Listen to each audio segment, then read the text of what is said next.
"You're too broken to fix, Thea," Ian said, throwing his wedding ring on the kitchen counter. "Emily knows how to be a real wife." 6 months later, Emily called me sobbing. "Please take him back," she begged.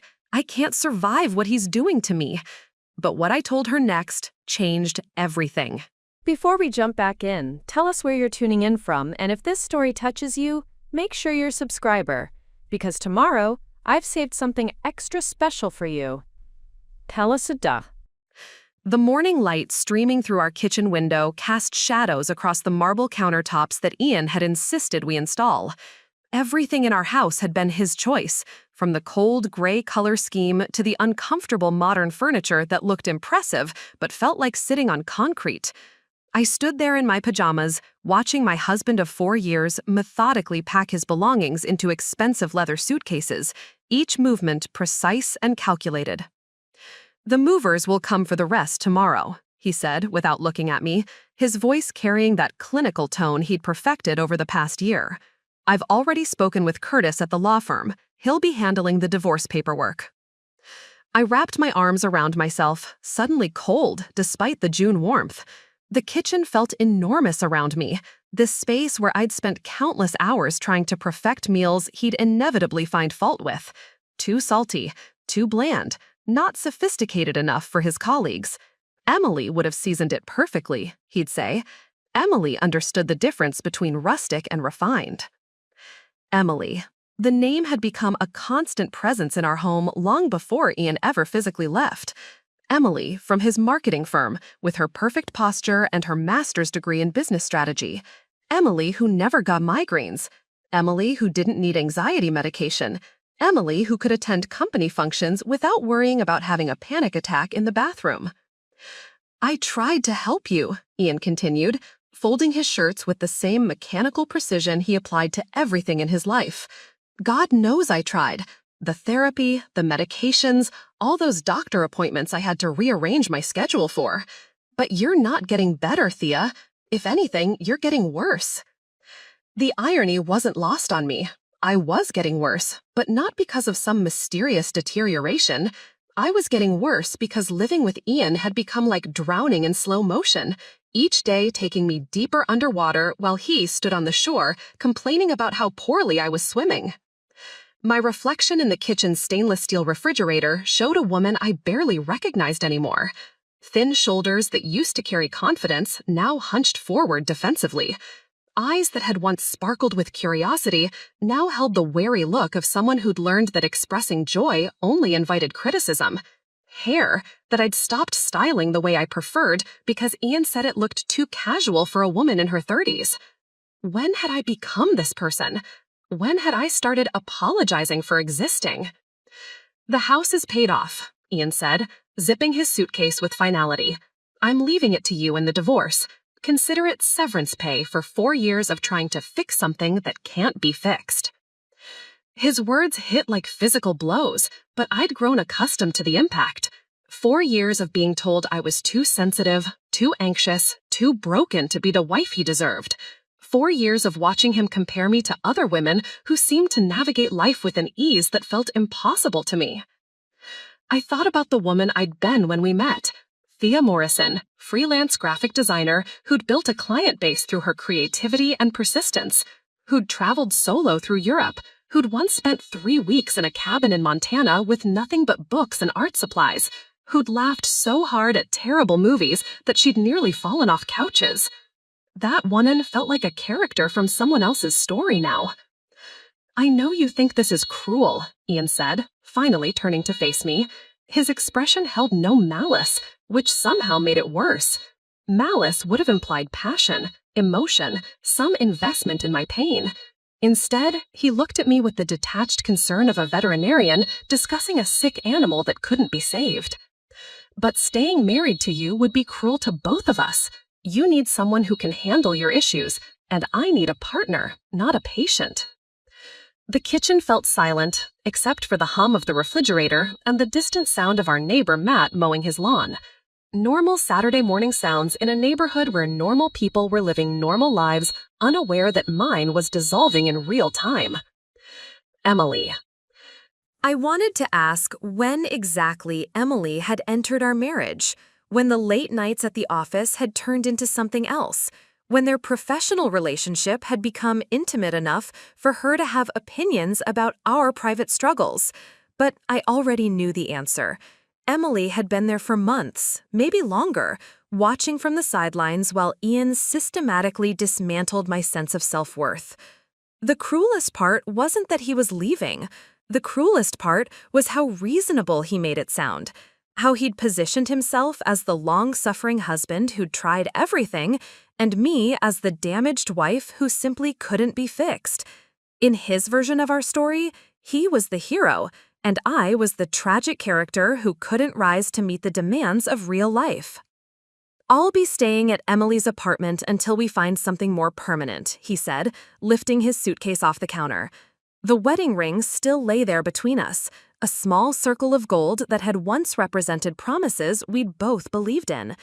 "Curtis will contact you about the paperwork. Try not to make this more difficult than it needs to be." He moved toward the door, then paused, his hand on the handle. "For what it's worth, Thea, I do hope you get better. Maybe being on your own will force you to deal with your problems instead of expecting someone else to accommodate them." The door closed behind him with a soft click, leaving me alone in the kitchen that had never felt like mine anyway. The silence stretched around me like a physical presence, broken only by the sound of his car starting in the driveway, then pulling away. I stood there for a long time, staring at the wedding ring on the counter. 4 years reduced to a piece of jewelry abandoned on granite. 4 years of trying to become the woman he wanted, of swallowing my own needs and preferences, of apologizing for taking up space in my own life. But as I stood there in that perfect, cold kitchen, something unexpected happened. Instead of the crushing despair I'd been bracing for, I felt something else entirely. Relief, like I'd been holding my breath for years and could finally exhale. The woman in the refrigerator's reflection still looked broken, but for the first time in months, she also looked like she might be capable of healing. The real story I was about to discover was just beginning. The bathroom mirror in our master suite told a story I wasn't ready to read. Under the harsh vanity lighting that Ian had chosen because it was more flattering for photographs, I could see every line of exhaustion etched into my face, every hollow curve where confidence used to live. My hands shook as I gripped the marble countertop, the same expensive stone that ran throughout our house like a cold, unforgiving spine. Everything in this bathroom screamed luxury: the rainfall shower, the soaking tub that cost more than most people's cars, the heated floors that Ian insisted we needed for resale value. But luxury, I was learning, meant nothing when you felt like a stranger in your own reflection. When had my shoulders started curving inward like this? When had I begun taking up so little space that I practically disappeared against the white tiles? The woman staring back at me wore a face I remembered from somewhere else, someone else's life, someone who used to wake up excited about the day ahead instead of bracing for the next criticism. I thought about Thea Morrison at 28, the woman who'd met Ian at a gallery opening in downtown Portland. She'd been wearing a vintage dress she'd found at a thrift store and altered herself, her dark hair wild from the October rain, paint still under her fingernails from a client project she'd finished that afternoon. She'd been laughing with Leah, her best friend since college, about some ridiculous installation piece when a man in an expensive suit had approached their group. "Excuse me," he'd said, focusing entirely on me while ignoring the 3 other people in our circle, "I couldn't help but notice your dress. It's very unique." That should have been my first warning. The way he said unique like it was both a compliment and a gentle correction.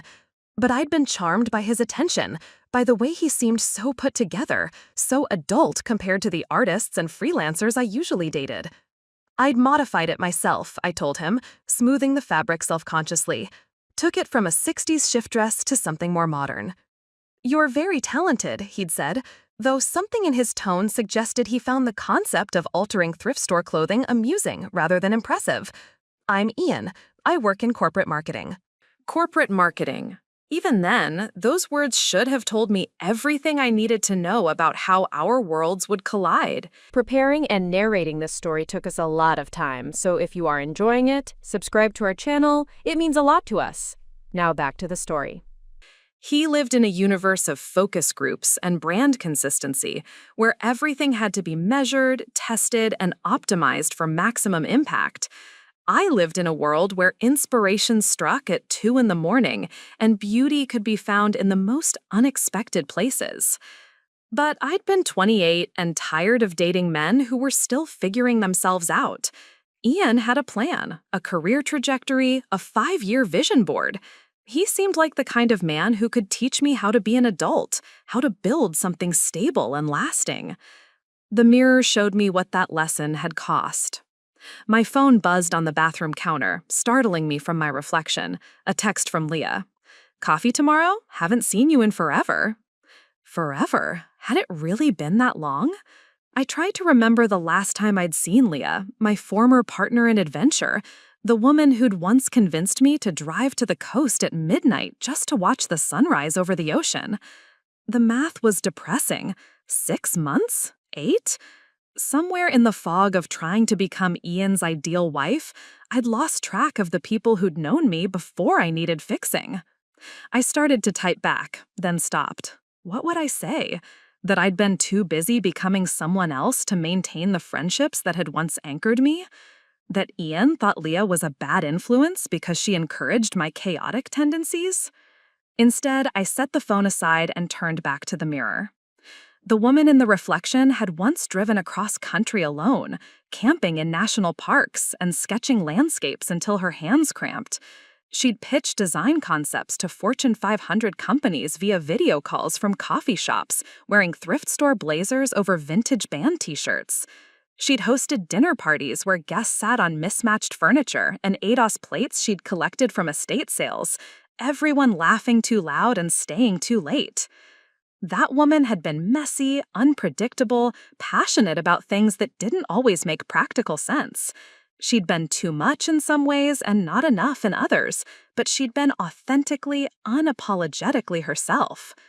When had I started seeing those qualities as flaws instead of features? I remembered the first time Ian had suggested I tone it down for one of his work events.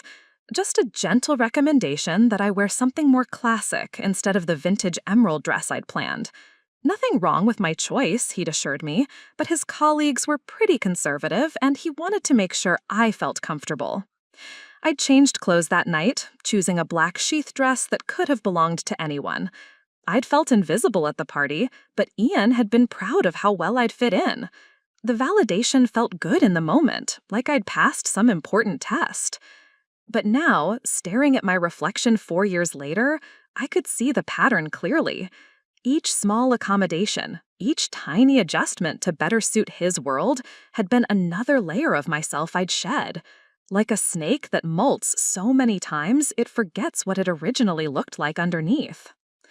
The house around me felt enormous and empty, all sharp corners and hard surfaces that echoed instead of absorbed. I'd wanted to add plants, soft throws, artwork from local artists I admired. Ian had vetoed each suggestion gently but firmly. Plants were high maintenance. Soft textures collect dust. Local art was too personal for a space where we entertain clients. Slowly, I'd stopped making suggestions. I'd learned to see our home through his eyes. Impressive, professional, optimized for making the right impression rather than for actually living. But living, I was beginning to understand, had been the point all along. I touched the mirror gently, my fingertips meeting my reflections. Somewhere underneath the exhaustion and the careful emptiness, I could still see traces of the woman I used to be. She was buried deep, almost invisible, but she was still there, still waiting. The question was whether it was too late to dig her out. Outside, I could hear Matt next door starting up his leaf blower, the sound cutting through the morning quiet. Normal people doing normal things, maintaining the lives they'd built for themselves instead of lives they'd been talked into accepting. For the first time in years, normal sounded like something worth fighting for. The gallery opening where I'd met Ian had been Leah's idea. "You need to get out more," she'd said, dragging me away from my computer where I'd been hunched over a logo design for a local bakery. All work and no play makes Thea a dull designer. I'd protested, of course. I had deadlines, clients to impress, bills to pay. Freelance graphic design meant feast or famine, and I was in the middle of a feast period that I couldn't afford to waste. But Leah had that particular brand of stubborn persistence that had gotten us both into trouble since our freshman year at Portland State. "It's not just any opening," she'd insisted, waving the invitation she'd somehow acquired. "This is Connor Blake's debut solo show. You know, the sculptor who did that incredible installation at Pioneer Square last year. And there'll be wine, good wine, not the box stuff you've been surviving on." Connor Blake. I remembered his work. Massive metal sculptures that seemed to defy gravity, pieces that made you stop walking and just stare. The kind of art that reminded you why humans created things beyond mere necessity. "Fine," I'd said, closing my laptop with theatrical reluctance. "But I'm wearing whatever I want." "Would I expect anything less?" Leah had grinned, knowing she'd won. The dress I'd chosen that night was one of my favorites, a 1960s shift I'd found at an estate sale in Southeast Portland, originally a plain navy blue that I'd hand-dyed in graduated shades of teal and emerald. I'd taken it in at the waist and added subtle beading along the neckline, transforming something simple into something that felt uniquely mine. "You look like a mermaid who learned to walk on land," Leah had said when she picked me up, and I'd taken it as the compliment it was meant to be. The gallery had been packed with Portland's art crowd, a mix of serious collectors, young artists trying to network, and curious locals drawn in by the free wine and the promise of seeing something beautiful. Connor's sculptures dominated the space, their twisted metal forms catching the track lighting in ways that made them seem alive. I'd been standing in front of a particularly stunning piece, something that looked like frozen lightning rendered in steel, when Leah had nudged me. "Don't look now, but that guy in the expensive suit has been staring at you for the last 5 minutes." Of course, I'd looked immediately. Across the room, near a smaller sculpture that resembled a metallic tree, stood a man who seemed to belong in a different venue entirely. While everyone else was dressed in the eclectic mix of vintage, artistic, and deliberately casual that defined Portland's art scene, he wore a charcoal gray suit that probably cost more than I made in a month. His hair was perfectly styled, his posture spoke of confidence, and when our eyes met, he'd smiled with the kind of practiced charm that suggested he was used to getting whatever he wanted. "He's handsome," admitted Tiffany, Leah's roommate who'd joined our little group, in a very, "I drive a luxury sedan and have a retirement plan" kind of way. "Exactly what Thea needs," Leah had laughed, "someone to teach her about things like health insurance and matching dinnerware." They'd been joking, but something in the observation had struck a chord. I'd been living paycheck to paycheck for so long that the idea of stability, of someone who had their life figured out, held an undeniable appeal. I was tired of checking my bank account before buying groceries, tired of wondering if my aging Honda would start on cold mornings, tired of explaining to my parents why I didn't have a real job yet. When Ian had approached our group, introducing himself with that confident handshake and direct eye contact, he'd seemed like he could solve problems I didn't even know I had. "I couldn't help but notice your dress," he'd said, and the way he said it made it sound like a compliment, even though I caught the slight hesitation before unique. We'd talked for over an hour that night. He'd been genuinely interested in my work, asking thoughtful questions about the design process, the challenges of building a freelance business.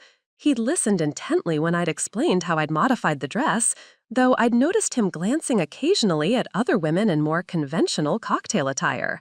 "You have real talent," he'd said as the evening wound down. "But talent isn't always enough in business. You need strategy, positioning, a professional image that makes clients take you seriously." At the time, I'd heard concern and genuine interest in helping me succeed. Looking back now, I could hear the first subtle suggestion that I wasn't quite right as I was. He'd asked for my number as people began filtering out of the gallery, and I'd given it to him, flattered by the attention of someone who seemed so put together, so adult. "I'd love to take you to dinner somewhere nice," he'd said. "I know a place downtown that I think you'd really enjoy." Somewhere nice. Even then, the implication was clear. Not the quirky neighborhood spots where I usually ate, not the food trucks or dive bars that Leah and I frequented. Somewhere that met his standards of appropriate. But I'd been charmed. After years of dating artists and musicians who split appetizers because money was tight, the promise of somewhere nice had felt like being invited into a world I'd only observed from the outside. Our first date had been at Le Bernardin, an upscale French restaurant where the servers wore bow ties and knew the wine list by heart. Ian had ordered for both of us after asking what I preferred, and then gently suggesting that I might enjoy something else more. "Trust me," he'd said with that confident smile. "I've eaten here before. You'll love the salmon." I'd wanted the duck, but I'd gone along with his suggestion. The salmon had been excellent, perfectly prepared, and Ian had been pleased that I'd enjoyed his choice. I'd felt sophisticated, adult, like I was finally playing in the major leagues instead of the scrappy minor league world of freelance design. It wasn't until much later that I'd realized I'd never actually gotten to order what I wanted that night. Or most nights after that. The pattern had been subtle at first, gentle suggestions about restaurants, about clothes that might be more flattering, about the kind of clients I should pursue to build a more stable business. Each recommendation came wrapped in genuine care, in his desire to help me reach my potential. "You're so talented, Thea," he'd say. "I just want to help you present yourself in a way that matches that talent." And I'd wanted to match his world, wanted to be worthy of the life he seemed to offer. He had a corner office with a view of the river, a condo in the Pearl District, a social circle that included doctors and lawyers, and people who took skiing trips to Aspen. He represented security, success, the kind of future that felt responsible and grown-up. So when he'd suggested I might want to elevate my brand, I'd listened. When he'd offered to help me network with more serious clients, I'd been grateful. When he'd proposed after 18 months of dating, I'd said yes without hesitation, believing I was saying yes to becoming the best version of myself. I just hadn't realized that the best version of myself, in Ian's mind, meant becoming someone else entirely. Sitting in our cold, perfect house 4 years later, I wondered what would have happened if I'd ordered the duck that first night. If I'd trusted my own preferences instead of his expertise. If I'd recognized that someone who truly cared about me would want to know what I wanted, not convince me to want something else. But it was too late for what-ifs now. Ian was gone, probably unpacking his expensive suitcases in Emily's apartment, telling her how relieved he was to finally be free from the burden of trying to fix someone who couldn't be fixed. The question now was whether I could remember how to fix myself. The first major boundary crossing happened 3 months into our relationship, though I didn't recognize it as such at the time. Ian had invited me to his company's annual holiday party, a formal affair at the downtown Hilton that his marketing firm threw every December to impress their biggest clients. "I'm so excited for everyone to meet you," he'd said, though his tone carried a nervous edge I'd never heard before. "Just maybe we could go shopping together. I want to make sure you have something that photographs well." Photographs well. The phrase should have set off alarm bells, but I'd been flattered that he cared enough about my impression on his colleagues to want to help. I'd assumed he meant we'd find something elegant together, something that would make me feel confident and beautiful. Instead, he'd steered me toward a boutique in the Pearl District, where everything was black, gray, or beige, and nothing had personality. "This would be perfect," he'd said, holding up a simple black sheath dress that looked like it belonged in a corporate catalog. "Classic, sophisticated. It won't compete with your natural beauty." I'd been standing in front of a mirror holding a deep burgundy dress, with subtle embroidered details that made me feel like myself, only elevated. "What about this one? The color is gorgeous, and the embroidery, it's a bit much, don't you think?" Ian had interrupted gently. "Remember, this isn't an art gallery opening. These are business people. You want to blend in, not stand out for the wrong reasons." The wrong reasons. I'd stared at my reflection in the burgundy dress, trying to see what he saw. The embroidery suddenly looked gaudy instead of elegant. The color seemed too bold, too attention-seeking. Through his eyes, I looked like someone trying too hard instead of someone who belonged. I'd bought the black dress. At the party, I'd felt invisible among the other wives and girlfriends, most of whom wore similar conservative cocktail attire. But Ian had been proud, introducing me to his boss with obvious satisfaction. "This is my girlfriend, Thea," he'd said to a silver-haired man named Curtis, who'd barely looked at me before launching into a discussion about quarterly projections. "She's a graphic designer." "Oh, how nice," Curtis had replied dismissively. "Like freelance computer stuff?" "She's very talented," Ian had added quickly, and I'd caught the slight emphasis on very, as if he needed to convince his boss that my work had value.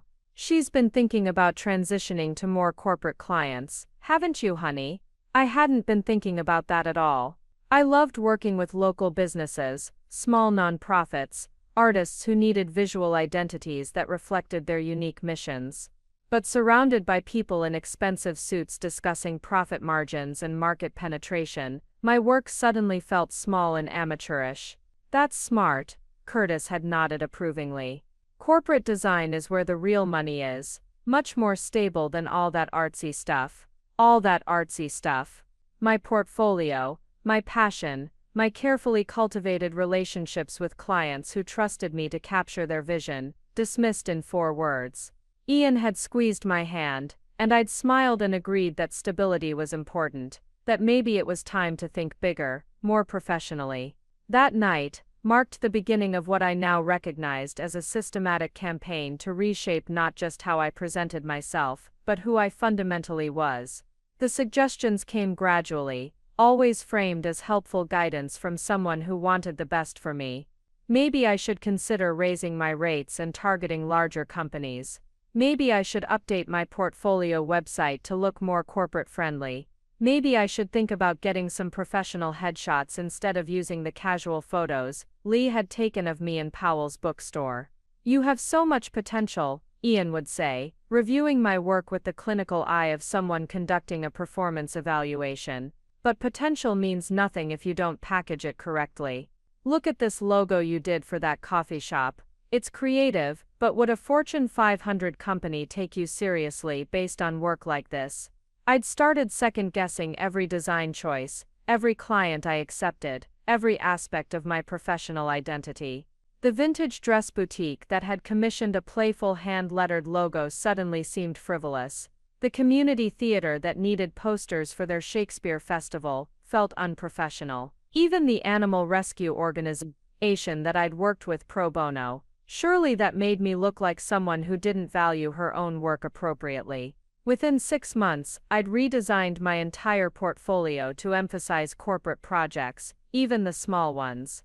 I'd changed my website from warm personal copy that reflected my voice to professional, formal language that could have been written by anyone. I'd started declining projects that excited me in favor of ones that looked impressive on paper. The transformation of my social life had been even more insidious. Ian never forbade me from seeing Leah or my other friends from the art community. Instead, he'd create subtle scheduling conflicts. "Oh, tonight's the night you were going to meet Leah for drinks," he'd say with apologetic concern. "I forgot I'd already made reservations at Kennard. I can cancel, but they have a 3-week waiting list." Or he'd invite me to events with his colleagues that happened to conflict with gallery openings or dinner parties with my friends. When I'd suggest bringing Leah or Tiffany along to his work functions, he'd explain gently that they might not be comfortable in such a formal setting. "You know how Leah gets around people she considers pretentious," he'd say. "I just don't want her to feel out of place. Or worse, say something that embarrasses you." Gradually, I'd stopped making plans with my old friends, not because Ian had asked me to, but because it became easier to avoid the constant negotiations, the subtle implications that my social circle reflected poorly on my judgment. My apartment had been next. 6 months into our relationship, Ian had started spending most nights at my place in southeast Portland, a converted warehouse space with exposed brick walls, vintage furniture I'd collected over years of estate sale hunting, and artwork from local artists covering every available surface. "This place has so much character," he'd said the first time he'd seen it, though the way he'd said character suggested it wasn't entirely a compliment. "Very eclectic." Over the following months, he'd begun suggesting small improvements. The vintage armchair that had been my grandmother's was probably uncomfortable for guests. The collection of art books stacked on every surface looked cluttered. The mismatched dishes I'd loved for their unique patterns were hard to photograph. Well, for the dinner party Instagram posts, he'd started encouraging me to make. I'm not saying change everything, he'd assured me when I'd hesitated about replacing my grandmother's chair. But you're evolving, Thea. Your space should evolve with you. One by one, my treasured possessions had been relocated to storage or donated to Goodwill. In their place came furniture from West Elm, neutral-colored rugs, minimalist artwork that looked like it belonged in a hotel lobby. My apartment had become more sophisticated, more adult, more suitable for the kind of entertaining that impressed his colleagues. It had also become a place where I felt like a guest instead of a resident.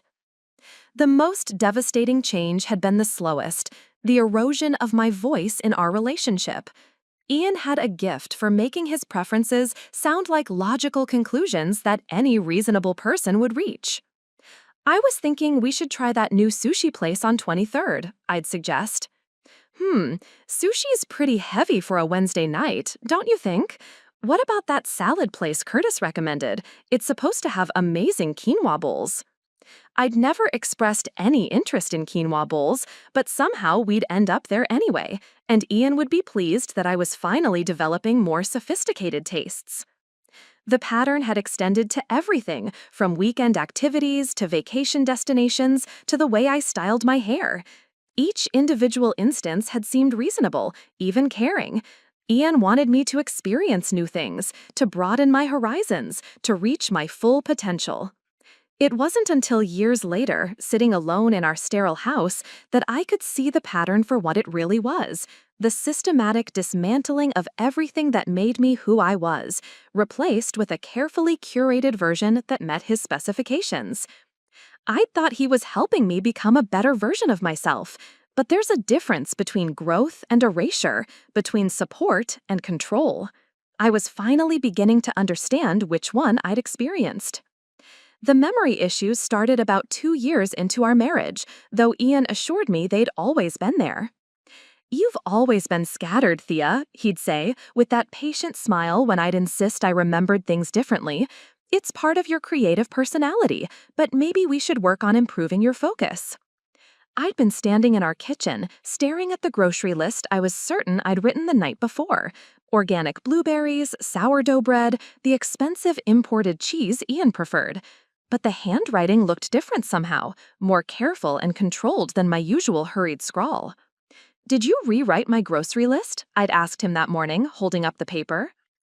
Ian had looked up from his laptop with genuine confusion. "Why would I rewrite your grocery list? You wrote that yesterday evening while I was on my conference call with the Tokyo office. Don't you remember?" I'd remembered writing a list, but I'd also remembered including items he typically dismissed as unnecessary indulgences. The fancy chocolate I craved during stressful deadlines, the obscure spices I liked experimenting with, the frozen dumplings from the Asian market that reminded me of late nights in college with Leah. "I thought I'd written down some other things," I'd said uncertainly. "Like what?" His tone had been patient, almost clinical, the way you might speak to someone whose memory you couldn't trust. I'd tried to recall the specific items, but suddenly I wasn't sure. Had I wanted those things, or just thought about wanting them? The distinction felt important, but I couldn't grasp why. "Never mind," I'd said finally. "You're probably right." These moments of confusion had multiplied over the months. Conversations I was sure we'd had would be denied. Plans I thought we'd made together would turn out to be things I'd apparently misunderstood. My own preferences and opinions would be gently corrected with reminders of what I'd actually said or wanted in the past. "You told me last week that you wanted to cut back on freelance work," Ian would say, when I'd express frustration about turning down a project I was excited about. "Remember? You said you were tired of the inconsistent income and wanted something more stable." Had I said that? The words sounded like something I might say, but they felt hollow when I tried to connect them to actual feelings I remembered having. "You've never liked spicy food," he'd remind me when I'd reach for hot sauce at restaurants, even though I distinctly remembered loving the fiery curries at our neighborhood Thai place. I'd remember feeling sick after Mexican food, but I couldn't recall whether it had been from spice or from the anxiety that had started accompanying most of our dinner conversations. The most unsettling incidents involved my work. I'd finish a design project, feel proud of the creative solution I'd developed, only to have Ian review it with concerned disapproval. "This isn't really your best work, is it?" he'd say, studying my latest logo design for a local bookstore. "It feels rushed, not up to your usual standards." I'd look at the design again, trying to see what he saw. The lettermark had felt playful and inviting when I'd created it, perfectly suited to the cozy neighborhood bookshop it represented. But under Ian's scrutiny, it suddenly looked amateurish, unprofessional. "Maybe you're taking on too many projects," he'd continue. "Quality over quantity, right? That's what separates professional designers from hobbyists." Hobbyists. The word would sting every time, making me question whether I was deluding myself about my own capabilities. "I've been thinking," he'd said one evening about 6 months before he left, "maybe it would help if I started reviewing your work before you send it to clients, just to make sure it meets professional standards. I have experience with brand management. I could help you avoid embarrassing mistakes." Embarrassing mistakes? When had my work become something potentially embarrassing, rather than something I was proud of? I'd agreed to let him review my designs, telling myself it was smart to get a business perspective on my creative work, but his feedback had been consistently negative, always delivered with that same patient concern that made me feel like a child whose finger paintings were being gently criticized by a well-meaning adult. "This color palette is too playful for a law office," he'd say, or "this typeface doesn't convey enough authority," or "the client probably expects something more traditional." Gradually, I'd started second-guessing every creative decision before I made it. What would Ian think? Would this meet his standards of professionalism? Was I being too artistic again, forgetting that design was supposed to serve business objectives rather than express personality? My portfolio had become increasingly conservative, filled with safe choices that looked like everything else in the corporate design world. The spark that had once made my work distinctive, the willingness to take creative risks, to inject personality and warmth into visual identities, had been systematically edited out. But the most damaging gaslighting had involved my emotional responses to his behavior. When I'd try to address something that hurt or confused me, Ian would listen with that practiced patience before gently correcting my interpretation of events. "I think you might be overreacting," he'd say when I'd expressed frustration about feeling shut out of decisions about our social calendar. "I'm just trying to be efficient. You've said before that you don't enjoy making small talk with my colleagues anyway." Had I said that? I definitely felt uncomfortable at his work events, but I'd assumed that was because I was being actively excluded from conversations, not because I inherently disliked the people involved. "You're being very sensitive today," he'd observe when I'd get upset about his criticism of my work. "Are you getting enough sleep? Maybe you should talk to your doctor about adjusting your anxiety medication." My sensitivity, my sleep patterns, my medication, everything became a potential explanation for why I was reacting unreasonably to his perfectly reasonable behavior. The most insidious part was how he'd frame his constant corrections as concern for my well-being.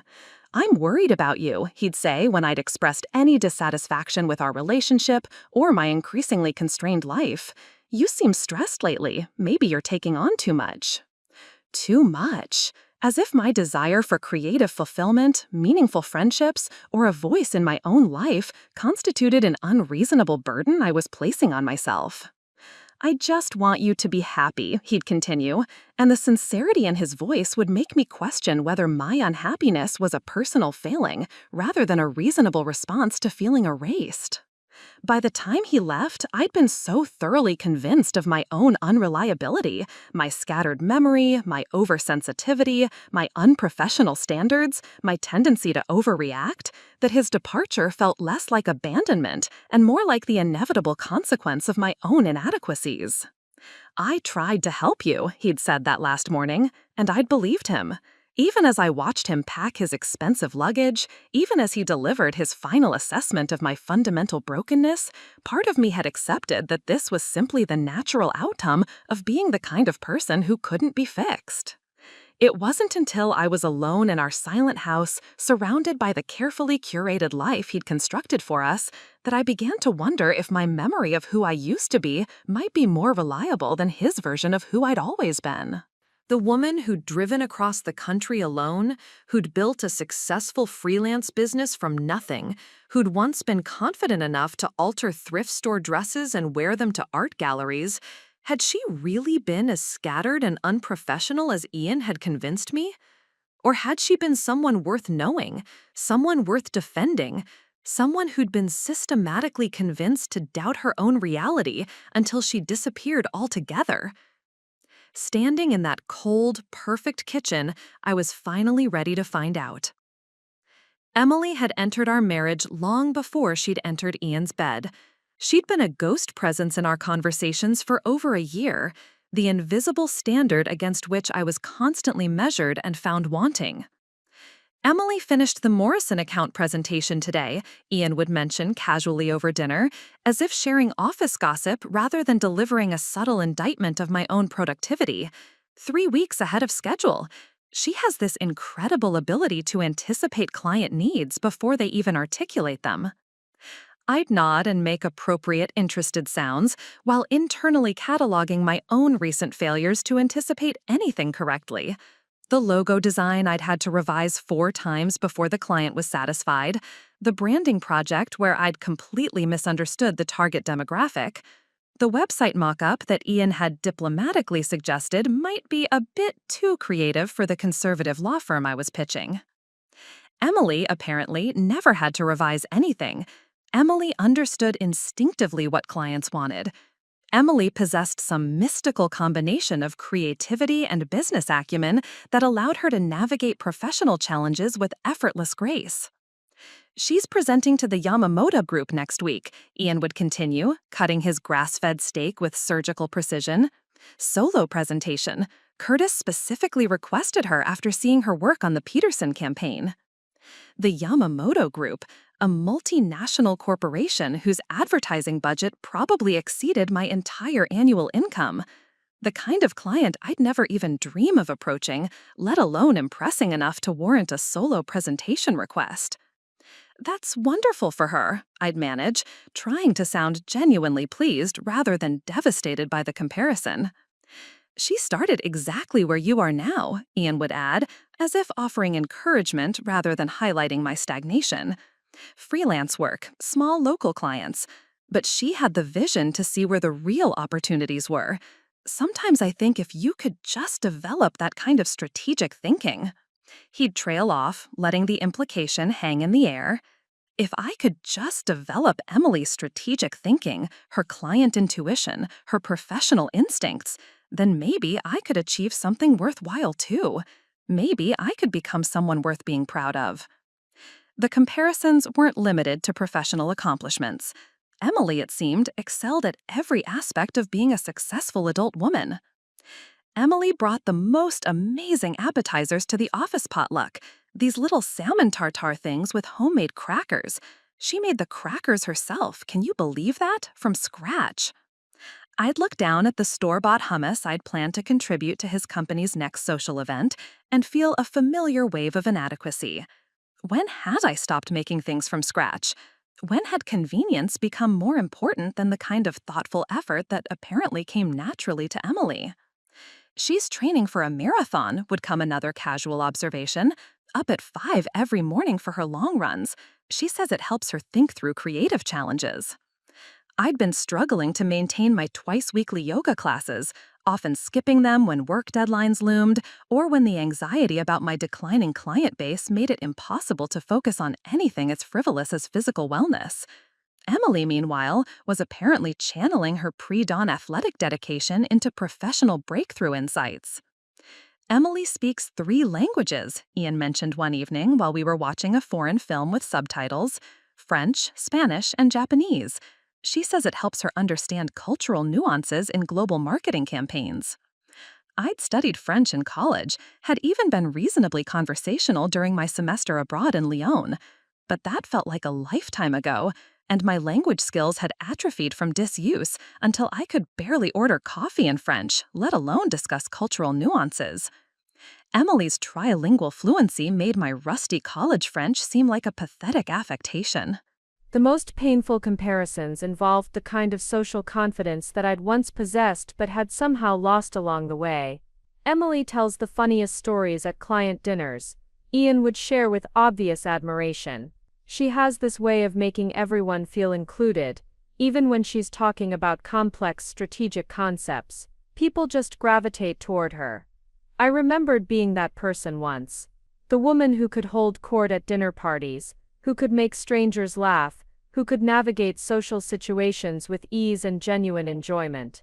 But somewhere in the process of trying to become worthy of Ian's world, I'd lost that natural confidence. Now I felt self-conscious in social situations, second-guessing every comment, worried about saying something that would embarrass him or reveal my inadequacies to his colleagues.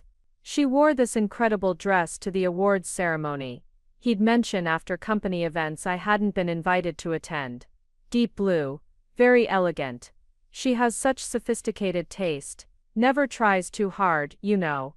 I'd think about my own closet, full of clothes that Ian had helped me select for their appropriateness rather than because I loved them. When had I stopped trusting my own sense of style? When had my preferences become something to be corrected rather than celebrated? The cruelest comparisons were the ones that highlighted what I'd apparently lost rather than what Emily had gained. Emily has such a positive attitude. Ian would observe when I'd express frustration about a difficult client or a project that wasn't going well. She says challenges are just opportunities to prove your capabilities. She never lets setbacks get her down. Never lets setbacks get her down. The implication was clear. I was someone who let setbacks affect me too much, who lacked the emotional resilience to handle professional disappointments with Emily's apparent grace. She's so low maintenance, he'd add when I'd need reassurance about a work decision or emotional support during a particularly stressful period. Never needs anyone to manage her moods or validate her choices. She just figures things out and moves forward. Low maintenance. High emotional intelligence, natural confidence, professional instincts, marathon-level discipline, multilingual sophistication, homemade crackers. Emily had become less a real person than a collection of qualities I lacked, achievements I hadn't reached, capabilities I didn't possess. She was everything I wasn't, and Ian's casual observations about her perfection served as a constant reminder of my own deficiencies. The most insidious part was how he'd frame these comparisons as motivation rather than criticism. I'm not saying you should be exactly like Emily, he'd clarify when I'd point out how dispiriting these constant comparisons felt. I'm just showing you what's possible. You have just as much potential. You just need to apply yourself differently. Apply myself differently. As if my struggles were simply a matter of insufficient effort rather than the natural result of having my confidence systematically undermined. Emily didn't become successful overnight, he'd continue. She worked for it. She made strategic choices about how to present herself, how to build her skills, how to position herself professionally. There's no reason you couldn't do the same thing. Except that Emily had apparently made these strategic choices while maintaining her essential self, while I felt like I was losing pieces of who I was with every improvement Ian suggested. Emily's success seemed to enhance her natural qualities, while my attempts at professional growth felt like betrayals of everything I'd once valued about my own work and approach to life. By the time Ian left me for Emily, I'd been competing with her ghost for so long that her real presence in his life felt almost anticlimactic. Of course he'd chosen her. She was everything he'd been trying to help me become. Everything I'd failed to achieve despite his patient guidance. She was the woman I might have been if I'd been better, smarter, more disciplined, more naturally gifted. She was the successful version of me, the one who'd made all the right choices while I'd made all the wrong ones. At least, that's what I believed until the day she called me, crying, begging me to take him back. That's when I realized that Emily hadn't been the perfect woman Ian described. She'd been another victim of the same impossible standards, the same systematic erosion of self-worth, the same cruel comparisons that had destroyed my sense of who I was. The only difference was that I'd had 4 years to be broken down slowly.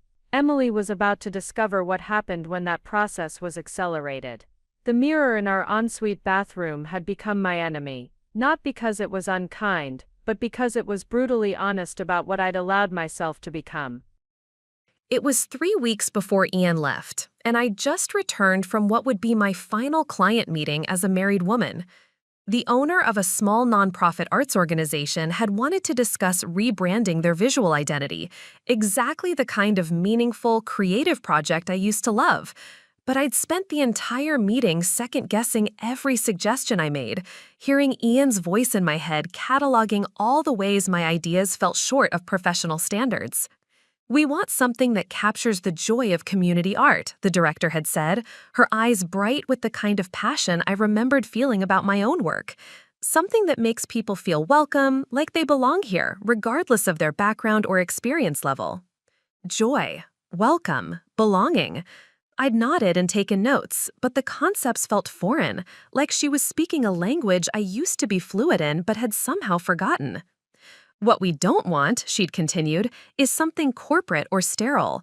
We've seen too many nonprofits try to look professional and end up losing their soul in the process." Her words had hit like a physical blow. Losing their soul in the process?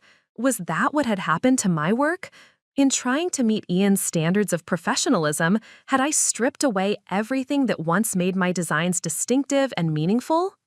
I'd shown her 3 concept directions, all safe, conservative, utterly forgettable. She'd been polite about them, but I could see the disappointment in her face. These weren't the designs of someone who understood joy or community or belonging. These were the designs of someone who'd forgotten what those things felt like. "Could we maybe explore something a bit more," she'd paused, searching for a diplomatic way to express her dissatisfaction, "playful? Something with more personality?" Personality, the word I'd been trained to avoid, the quality Ian had taught me to see as unprofessional rather than valuable. I'd promised to send revised concepts, knowing, even as I said it, that I no longer had access to the part of myself that could create work with genuine personality. That woman had been systematically edited out of existence. Now I stood in our bathroom staring at my reflection after the most professionally humiliating day of my career. The woman looking back at me was a stranger wearing my face. Her shoulders curved inward with defeat. Her eyes held the flat exhaustion of someone who'd forgotten hope for anything better. Her clothes, a neutral blazer and tailored pants that Ian had deemed appropriate for client meetings, made her look like she was cosplaying as a successful person rather than actually being one. When had I started dressing like someone else's idea of what I should be? When had I stopped trusting my own instincts so completely that I couldn't even design a logo without hearing his voice correcting every creative impulse? I touched the mirror with my fingertips, trying to remember the last time I'd looked at my reflection and felt anything other than disappointment. The last time I'd seen potential instead of problems, creativity instead of inadequacy. My phone buzzed with a text from Ian. "Working late again, don't wait up." Working late? With Emily, probably. Reviewing her brilliant presentations, marveling at her strategic insights, appreciating her low-maintenance attitude and natural confidence. Everything I wasn't and would never be. I sank onto the edge of our marble bathtub, the cold stone making me shiver even through my clothes. This bathroom, like everything else in our house, had been designed to impress rather than comfort. The towels were the perfect shade of gray to complement the tile, the fixtures were all brushed nickel, chosen for their contemporary elegance. Even the soap dispenser had been carefully selected to maintain the aesthetic integrity of the space. But when had I last taken a relaxing bath in this expensive tub? When had this bathroom felt like a sanctuary instead of a showroom? I tried to remember what my old apartment bathroom had looked like. Mismatched vintage tiles and soft blues and greens, a clawfoot tub I'd found at a salvage yard and had refinished myself, plants on every available surface because I loved the way they made the small space alive, candles and mason jars because they were cheaper than real votives but created the same warm ambiance. That bathroom had been tiny, impractical by Ian's standards, but I'd loved spending time there. I took long, hot baths while reading novels that had nothing to do with professional development. I'd experimented with different essential oil combinations until I found scents that made me feel centered and creative. I'd hung artwork from local artists whose work spoke to something in my soul, even if it wouldn't photograph well for Instagram. When had comfort become less important than appearance? When had I stopped creating spaces that nourished me in favor of spaces that would impress people I didn't particularly like? The woman in the mirror looked like she was drowning in someone else's life. Her apartment had been replaced by a house that felt like a high-end hotel. Her eclectic vintage wardrobe had been replaced by clothes that could belong to anyone. Her meaningful work with small businesses and non-profits had been replaced by desperate attempts to land corporate clients who would validate her professionalism. Her friends had been replaced by Ian's colleagues, people who made small talk about market trends and vacation homes in Bend. Her spontaneous adventures had been replaced by carefully planned social events designed to network and impress. Her creative risks had been replaced by safe choices that generated no strong reactions, positive or negative. Even her own preferences had been replaced. I couldn't remember the last time I'd ordered what I actually wanted at a restaurant, chosen a movie I was excited to see, or expressed an opinion without first calculating how it would reflect on Ian's judgment in choosing me as his partner. The most terrifying realization was that I no longer knew what my authentic preferences even were. It had been so long since I'd been allowed to want things freely that I'd forgotten what genuine desire felt like. Did I actually enjoy the minimalist aesthetic Ian had cultivated for our home, or had I just learned to see my former love of color and texture as childish? Did I really prefer the conservative clothing he'd encouraged me to buy, or had I simply internalized his criticisms of my original style? Who was I underneath all these layers of correction and improvement?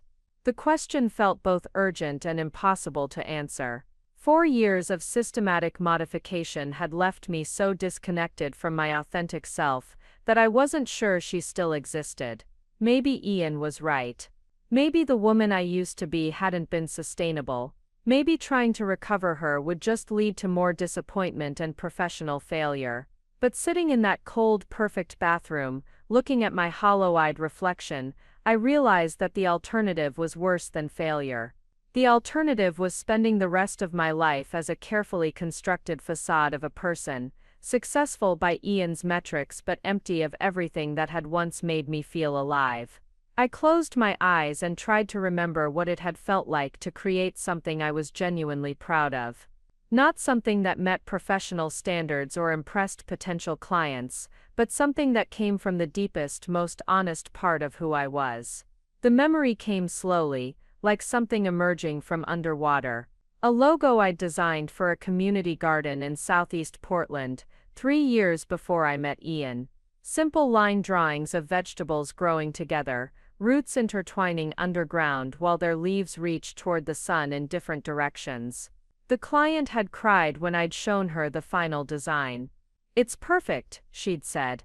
"It captures exactly what we're trying to create, a space where different people can grow together while staying true to themselves." I'd been so proud of that logo. Not because it would look good in my portfolio, but because it had solved a real problem and expressed something true about the human need for both community and individuality. That designer still existed somewhere inside me. The question was whether she was strong enough to survive what it would take to dig her out. Opening my eyes, I looked at my reflection one more time. The woman in the mirror still looked broken, but for the first time in years, she also looked like she might be ready to fight for something worth saving. 3 weeks later, Ian would pack his suitcases and tell me I was too broken to fix. But sitting in that bathroom, I was beginning to suspect that the real problem wasn't that I couldn't be fixed. The real problem was that I'd never been broken in the first place. The morning Ian delivered his final verdict, I'd been sitting at our kitchen table with my laptop, staring at a blank design document for 3 hours. The non-profit project mocked me from my screen, a logo that needed joy, community, belonging. Concepts I'd once understood intuitively, but now felt as foreign as ancient languages. I'd made coffee twice, forgotten to drink either cup, and reorganized my design files 4 times. Anything to avoid confronting the reality that I could no longer do the work I'd built my life around. The creative well that had once seemed bottomless had been methodically drained until nothing remained but anxious perfectionism and the hollow echo of Ian's voice cataloging my professional inadequacies. Morning, Ian said, entering the kitchen with his usual precision.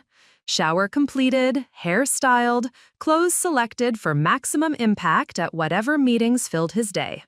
He moved through our home like an actor hitting his marks, every gesture calculated for efficiency. Morning, I replied without looking up from my laptop screen, hoping he wouldn't notice the complete absence of actual work happening. But Ian noticed everything, especially my failures. How's the nonprofit project coming along? He asked, pouring himself coffee from the pot I'd made and forgotten. His tone carried that familiar note of patient interest that had once felt supportive, but now sounded like a performance review. Fine, I lied, just working through some concept refinements. He moved behind my chair, looking over my shoulder at the blank artboard that betrayed my complete creative paralysis. The silence stretched between us like a held breath. Thea, he said, finally, his voice carrying a weight that made my stomach drop. We need to talk. Those 4 words. In 4 years of marriage, I'd learned that when Ian needed to talk, it meant I was about to receive feedback I wasn't ready to hear. But something in his tone felt different this morning. Final. He sat down across from me at our granite island, the expensive surface reflecting the morning light streaming through windows that had been professionally cleaned just days before. Everything in our kitchen gleamed with the kind of perfection that required constant maintenance, the kind of beauty that was exhausting to sustain. I've been doing a lot of thinking, he began, folding his hands in front of him with the same composed posture he used in business meetings. About us, about where we're heading, about whether this is sustainable. Sustainable. The word hit like a physical blow because I knew exactly what he meant. I wasn't sustainable. My anxiety, my creative blocks, my inability to meet the standards he'd helped me establish, I'd become a liability rather than an asset. I've tried to help you, he continued, his voice carrying the patient disappointment of someone who'd given their best effort to a hopeless cause. God knows I've tried. The therapy recommendations, the business coaching, all those conversations about positioning yourself professionally. But you're not improving, Thea. If anything, you're getting worse. Getting worse. The phrase settled into my chest like ice. Was I getting worse? Or was I finally cracking under the pressure of trying to become someone I'd never been meant to be? Look at this, he gestured toward my laptop screen, still displaying the empty design document. 3 months ago, you would have finished this project in a week. Now you can't even start it. When was the last time you landed a significant client? When was the last time you created something you were genuinely proud of? I opened my mouth to defend myself, to explain about the creative paralysis, the anxiety that seized me every time I tried to make design decisions. But what defense could I offer? He was right about the facts, even if he was wrong about their meaning. I watch Emily work, he said, and there it was, the comparison that had become the soundtrack to my professional inadequacy. She approaches every project with confidence, with clarity of vision. She doesn't second-guess every decision or need constant reassurance. She trusts her instincts. Emily. Of course this conversation would center on Emily, the woman who represented everything I'd failed to become despite years of Ian's patient guidance. Emily knows who she is professionally, he continued. She knows her value, her capabilities, her place in the industry. She doesn't need anyone to manage her insecurities or validate her choices. Each word felt like a scalpel, precisely cutting away the last remnants of my professional confidence. Emily didn't need management. Emily didn't require constant support. Emily was self-sufficient in all the ways I've proven myself dependent and needy. I've been thinking about what's fair, Ian said, his tone shifting into the clinical detachment that had become his default mode when discussing my shortcomings. Fair to you, fair to me, fair to both of our futures. Our futures. The phrase carried an ominous finality that made my hands start shaking. You deserve someone who can appreciate who you are without trying to change you, he said, and for a moment, his words sounded almost kind. Someone who doesn't see your challenges as problems that need solving. Challenges. Such a diplomatic way to describe the systematic dismantling of everything I'd once been confident about. And I deserve a partner who can match my energy, my ambitions, my vision for what our life could be. His voice gained strength as he moved toward the conclusion he'd obviously rehearsed. Someone who enhances my life instead of requiring constant accommodation. Constant accommodation. 4 years of marriage reduced to a burden he'd been carrying, a series of inconvenient adjustments he'd made to his perfect life to account for my inadequacies. You're too broken to fix, Thea. The words landed with brutal clarity, each syllable precisely delivered.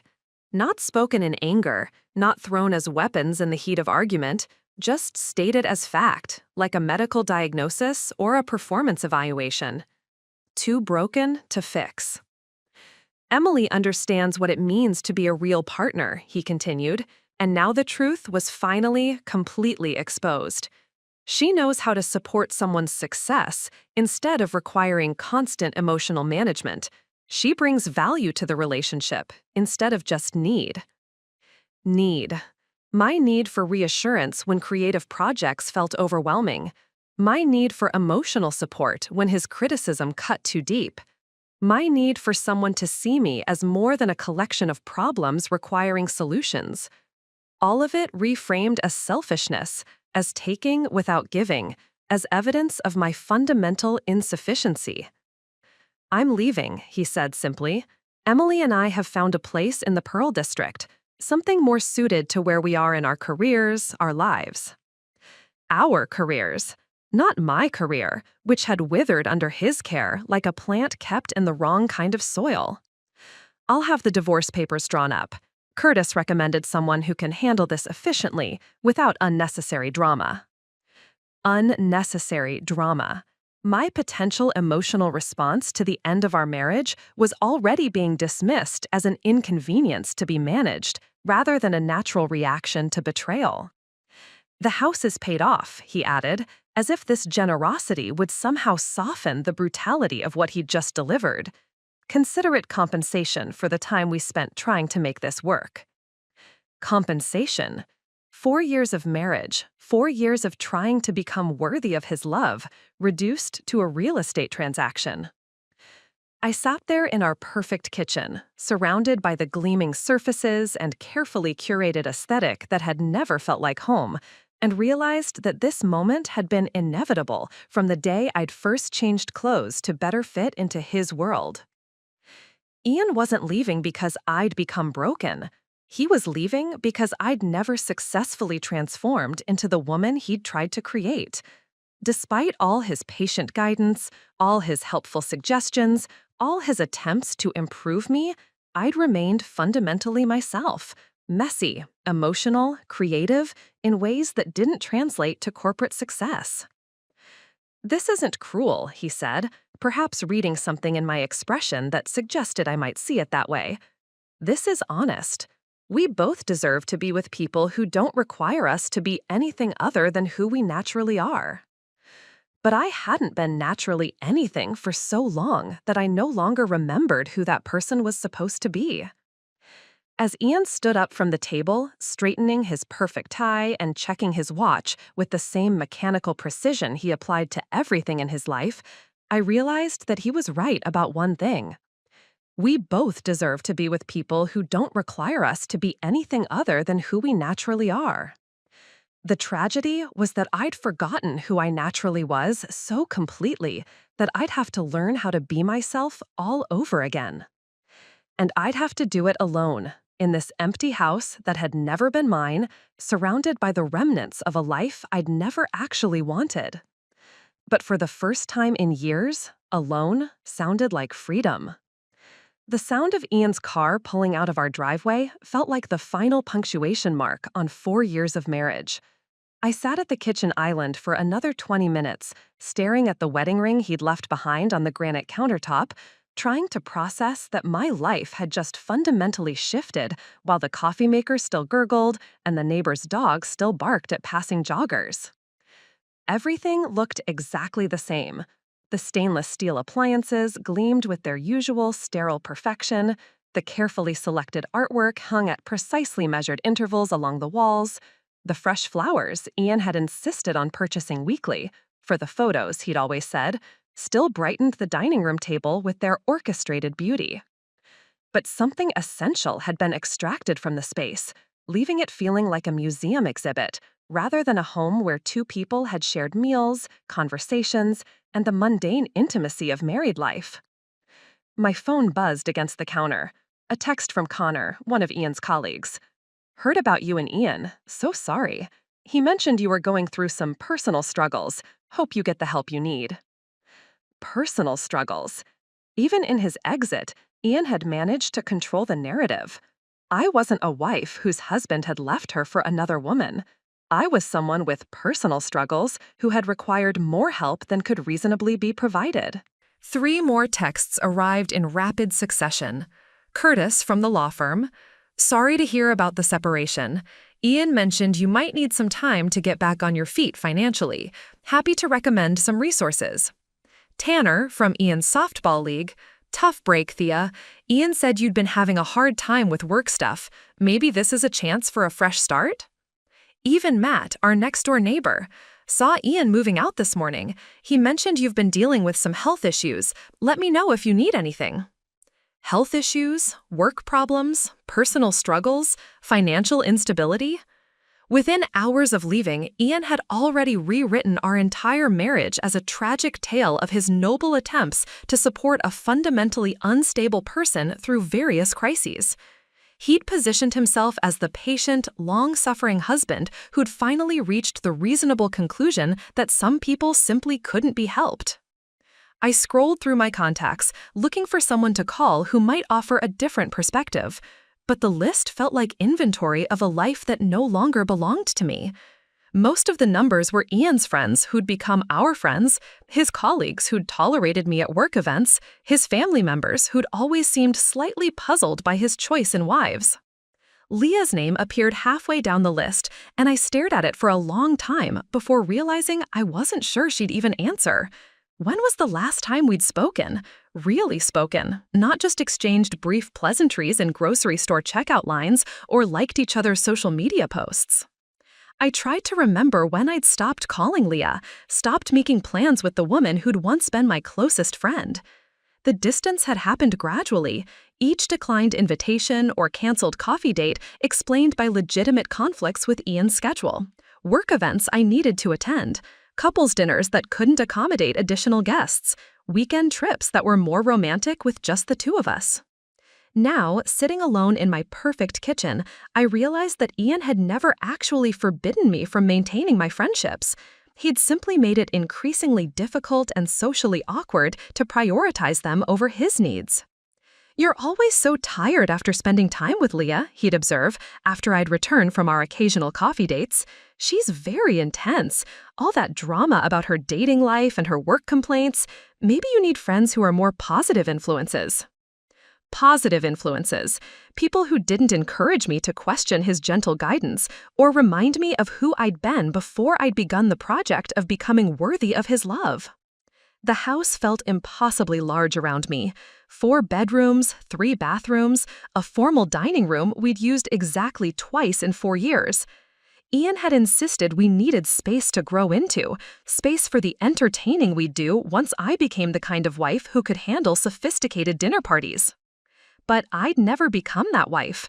Instead, I'd become smaller and smaller until I'd practically disappeared into the oversized rooms, a tiny figure rattling around in a showcase home that demanded a more impressive occupant. My laptop still sat open on the counter, the blank design document mocking me with its emptiness. The nonprofit project deadline was in 2 weeks, and I still hadn't created anything beyond the most generic, uninspired concepts, the kind of work that would earn polite acceptance rather than genuine enthusiasm. The phone rang, making me jump. Morrison Residence, I answered automatically, then realized with a shock that it might not be the Morrison Residence much longer. Would I keep Ian's name after the divorce, or reclaim my maiden name along with whatever else remained of who I used to be? Mrs. Morrison, this is Rebecca from Dr. Patterson's office. We have your test results from last week's blood work. Dr. Patterson, the physician Ian had found for me when he decided my anxiety and creative blocks might be medical issues requiring professional intervention. Another expert brought in to help solve the problem of my inadequacy. Everything looks normal, Rebecca continued cheerfully. Your thyroid levels are fine, no signs of depression markers, iron levels are good. Dr. Patterson said to tell you that sometimes creative blocks are just part of the process, not symptoms of underlying health problems. Not symptoms of underlying health problems. For months, Ian had been suggesting that my creative struggles might be physiological, encouraging me to seek medical explanations for what he'd termed my cognitive decline. He'd made appointments, researched supplements, even suggested I might have developed some kind of attention disorder that was interfering with my ability to focus. But apparently, there was nothing wrong with my body or brain that could account for my professional paralysis. The problem wasn't medical. It was that I'd been systematically trained to doubt every creative instinct I possessed. After hanging up, I walked through our house as if seeing it for the first time. The living room with furniture that looked like it belonged in a high-end hotel lobby rather than a space where people actually relaxed. The master bedroom with its carefully coordinated colors and complete absence of personality. The guest rooms that had never hosted guests because Ian preferred to maintain them as pristine displays rather than functional spaces. Every room told the same story. This was a house designed to impress rather than to live in. Curated to reflect success rather than comfort, optimized for the photographs Ian posted on social media rather than for the daily experience of the people who supposedly called it home. In the hallway, I stopped in front of a small framed photo from our honeymoon in Napa Valley. Ian and I stood in front of a vineyard, both smiling at the camera. But looking at it now, I could see the strain in my expression, the way my smile seemed forced and uncertain. Even then, just days after our wedding, I'd been trying too hard to be the wife he'd wanted rather than the woman I was. When had photographs of us become performances rather than memories? My phone buzzed again. This time it was Irene, my sister, calling from Denver. I just saw Ian's Facebook post, she said without preamble. Are you okay? What happened? Facebook post. Of course Ian had already made our separation public, probably with carefully chosen words about growing apart and wishing each other well. Clean, mature, designed to generate sympathy for his difficult position rather than questions about his character. I started, then stopped. Was I okay? The honest answer was that I didn't know what okay looked like anymore. I'm figuring it out. Do you want me to come visit? I can take a few days off work. The offer made me realize how long it had been since anyone had offered to drop everything to support me through a crisis. Ian had trained me to be so self-sufficient, so careful not to burden others with my problems, that I'd forgotten what it felt like to have someone willing to show up without conditions or expectations. Maybe, I said, surprised by how much I wanted to say yes. Let me think about it. After we hung up, I sat in the living room that had never felt comfortable and tried to imagine what came next. The divorce proceedings Ian had mentioned, the financial arrangements, the question of whether to keep this house that felt more like a monument to his ambitions than a home where I could rebuild my life. For the first time in years, the future felt completely unscripted, terrifying, but also oddly liberating. I no longer had to worry about disappointing Ian, about failing to meet his standards, about becoming the wife he'd deserved. I no longer had to apologize for taking up space or requiring emotional support or wanting things he didn't value. I could fail spectacularly at becoming anyone other than who I actually was, and the only person who would be disappointed was me. Somehow, that felt like the beginning of possibility rather than the end of everything I'd worked for. The house was still too big, too cold, too perfectly curated for someone else's life.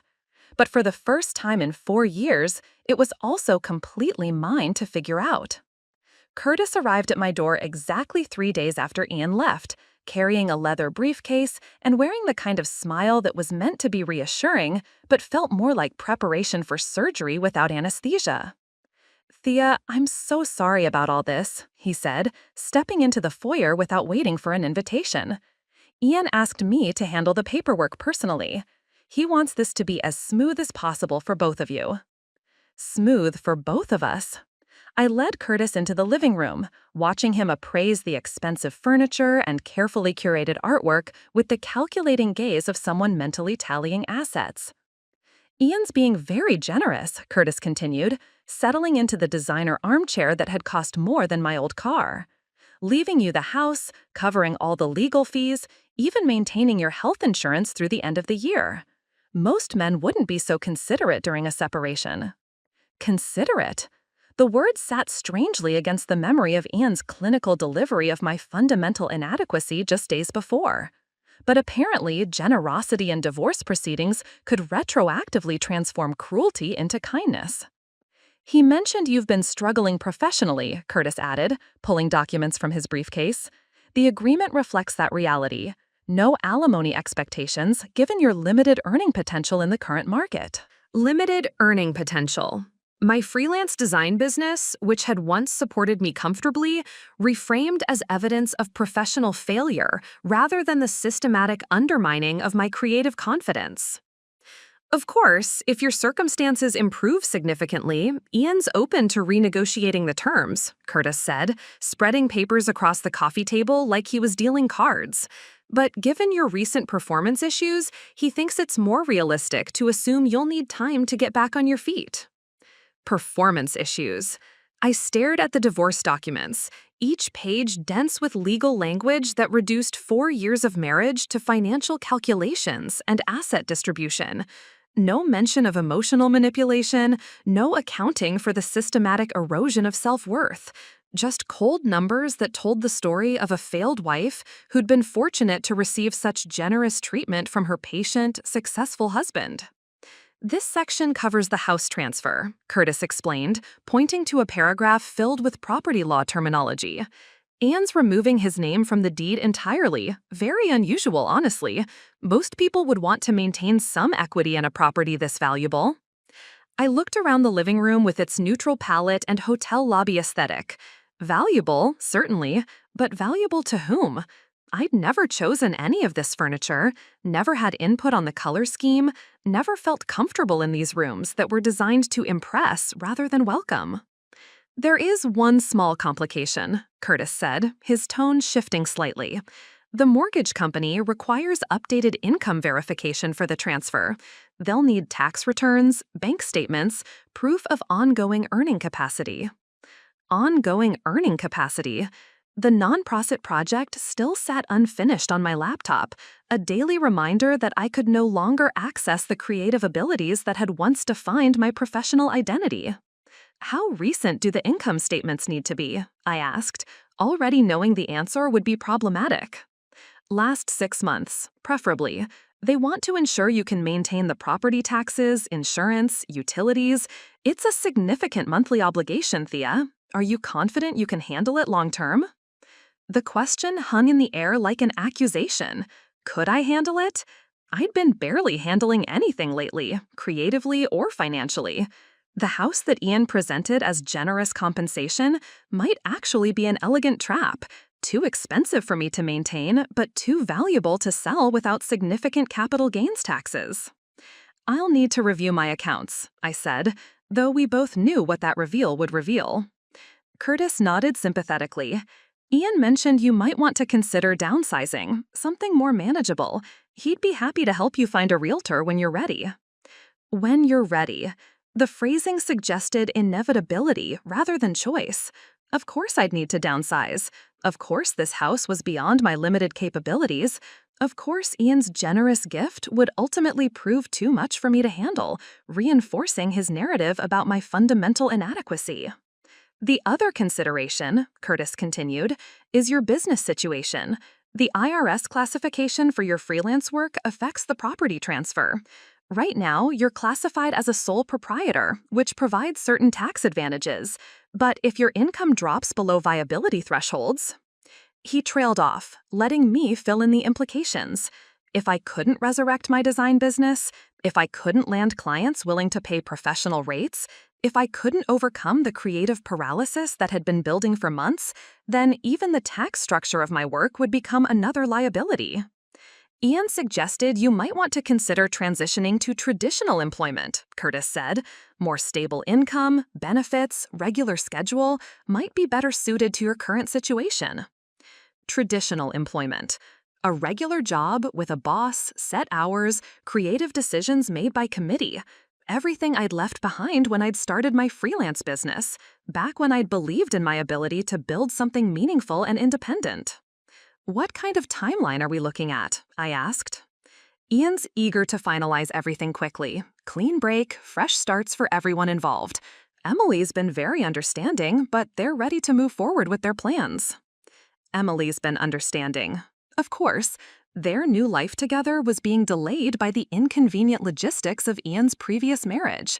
My inability to process paperwork efficiently was now affecting not just Ian, but his patient, long-suffering new partner. Curtis spent another hour walking me through financial disclosures, asset valuations, and timeline expectations. Each document painted the same picture: a generous husband providing for an incapable wife who'd been fortunate to receive such consideration despite her obvious limitations. One last thing, Curtis said as he prepared to leave. Ian wanted me to give you this. He handed me an envelope with my name written in Ian's precise handwriting. He thought it might help with closure. After Curtis left, I sat alone with the envelope for over an hour before opening it. Inside was a single sheet of Ian's personal stationery, expensive paper with his initials embossed at the top. Thea, it began, I hope you understand that this decision comes from a place of caring rather than cruelty. You deserve someone who can appreciate your unique qualities without trying to change them. I've realized that my attempts to help you reach your potential may have been misguided. Perhaps you're simply meant for a different kind of life than the one we tried to build together. I wish you peace and the kind of happiness that fits who you really are. Ian. Who you really are. After 4 years of systematic modification, the phrase felt like a foreign concept. But embedded in Ian's final message was something I hadn't expected, the first suggestion that maybe the problem hadn't been my resistance to improvement, but his definition of what improvement looked like. Maybe you're meant for a different kind of life. The words were intended as gentle dismissal, a kind way of saying I wasn't capable of the sophisticated existence he'd envisioned. But sitting alone in our sterile living room, surrounded by divorce papers that reduced my worth to financial calculations, I began to wonder if he was accidentally right. Maybe I was meant for a different kind of life. Not a lesser life, not a consolation prize for failing to meet his standards, but a life that honored the person I'd been before I'd started apologizing for taking up space in the world. The question was whether I could remember who that person was well enough to build a life she might actually want to live. The legal paperwork made it clear that Ian's version of our story was already set in stone. Generous husband, grateful recipient, clean break, fresh starts. But stories I was beginning to remember could be rewritten by whoever held the pen. And for the first time in years, I was the only one holding mine.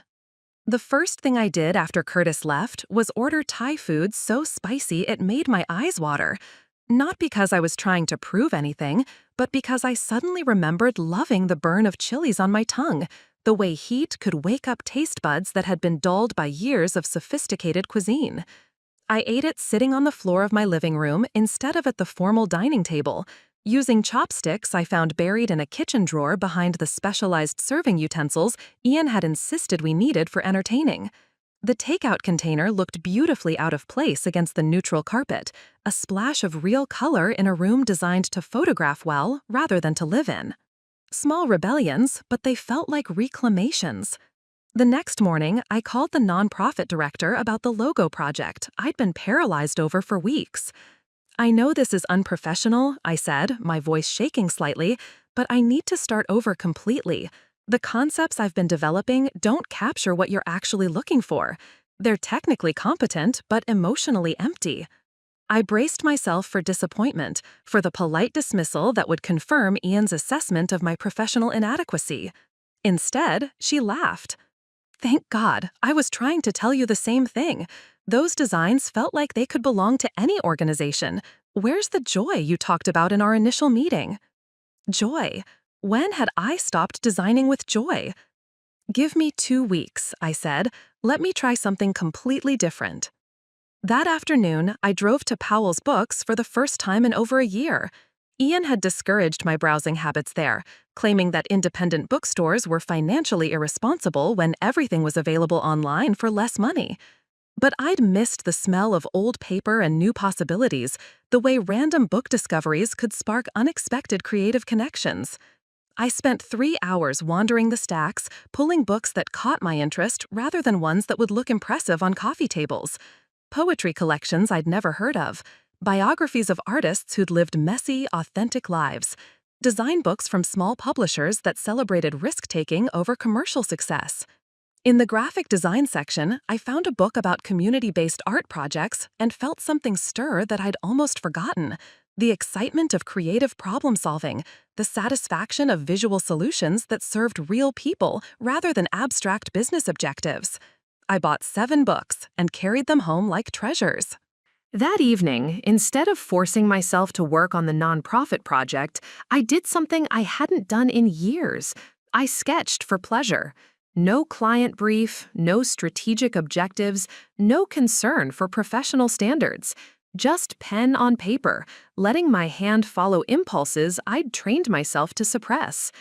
The drawings were rough, unpolished, exactly the kind of work Ian would have dismissed as self-indulgent, but they were mine in a way I'd forgotten work could be. Over the following days, I established new routines that had nothing to do with professional productivity or self-improvement. I woke up when my body felt ready rather than at the optimized time Ian had calculated for maximum efficiency. I made coffee in my old French press instead of the expensive espresso machine that required precise measurements and timing. I played music while I worked, not the ambient electronica Ian preferred for its non-distracting qualities, but the folk and indie rock that had once soundtracked my most creative periods. Songs with actual lyrics, actual emotion, the kind of music that could inspire rather than simply provide background. The house began to feel different around me. Still too large, still decorated in colors that reflected Ian's taste rather than mine, but somehow more breathable. I opened windows that had been kept closed to maintain climate control for the artwork. I moved furniture slightly, creating conversation areas instead of showroom displays. Small changes, but they made the space feel less like a museum and more like a place where someone actually lived. I started calling people. Not Ian's colleagues or the professional contacts he'd encouraged me to cultivate, but friends I'd lost touch with during my marriage. Conversations that began with awkward explanations, "I know it's been forever, but," and evolved into reminders of who I'd been before I'd started apologizing for existing. Tiffany, Leah's former roommate, now working as a social worker in Eugene. She'd always been the practical one in our college group, but her voice carried the same warmth I remembered. "I wondered what happened to you," she said. "Leah mentioned you'd gotten married to some corporate guy, but then you just kind of disappeared." Disappeared. That was exactly what had happened, though I'd been too deep in the process to recognize it at the time. "I'm trying to undisappear," I told her. "Good," she said simply. "The world needs more Thea Morrison, not less." The words hit harder than they should have. When was the last time someone had suggested the world needed more of me rather than a better version of me? I started taking walks in the neighborhood, really seeing it for the first time, instead of just driving through it on the way to somewhere else. Our street was lined with craftsman houses built in the 1920s, each one slightly different, each one reflecting the personality of its inhabitants in ways our modern box never had. Gardens spilled over fences with cheerful disregard for property lines, children's toys scattered across lawns suggested families who prioritized play over presentation. Front porches held mismatched furniture that looked comfortable rather than coordinated. Normal life. Messy, authentic, unapologetic normal life. The nonprofit logo started coming together organically, born from walks and sketches and the memory of what community actually looked like. Not the sanitized version Ian had preferred, but the real thing. Imperfect, diverse, beautiful in its refusal to conform to anyone's standards except its own. For the first time in months, I was creating something I actually wanted to see in the world. The nonprofit director cried when I presented the final logo design. Not polite tears of professional satisfaction, but the kind of emotional response that happens when someone sees their vision translated into something they didn't know they were hoping for. The design was everything the conservative concepts hadn't been. 3 interconnected circles in warm, organic colors, deep forest green, sunset orange, ocean blue, with hand-lettered text that felt approachable rather than corporate. Inside each circle, simple line drawings showed different people engaged in creative activities. An elderly woman painting, a child sculpting with clay, teenagers collaborating on a mural. "This is exactly what we are," she said, holding the presentation board like it was precious. "It shows that art isn't about being perfect or trained or talented enough, it's about being human and wanting to create something together." The logo won a local design award 3 weeks later. Not the kind of prestigious national recognition that Ian would have considered career-changing, but acknowledgement from my own creative community that my work had value beyond commercial metrics. More importantly, it led to other projects with organizations that valued authentic connection over polished presentation. A local food bank that needed materials reflecting the dignity of their clients rather than stereotypical charity imagery. A community theater producing works by emerging playwrights, looking for visual identity that captured their commitment to artistic risk-taking. Each project felt like reclaiming a piece of myself I'd thought was lost forever. The financial reality was messier than the creative satisfaction. These clients had smaller budgets than the corporate accounts Ian had encouraged me to pursue. Payment schedules were irregular. Project scopes sometimes expanded beyond original agreements because the work felt meaningful rather than transactional. But my bank account, while modest, was growing steadily. More importantly, I was building a portfolio that reflected my actual values rather than my attempts to impress people whose approval I didn't really want. I started a blog documenting the projects, not as marketing strategy, but as a way to process what I was learning about design that served communities rather than corporations. The writing came easier than it had in years, probably because I was finally describing work I genuinely cared about. Finding your visual voice after losing it became the most read post, shared across design forums and social media by people who recognized their own struggles in my description of creative paralysis and recovery.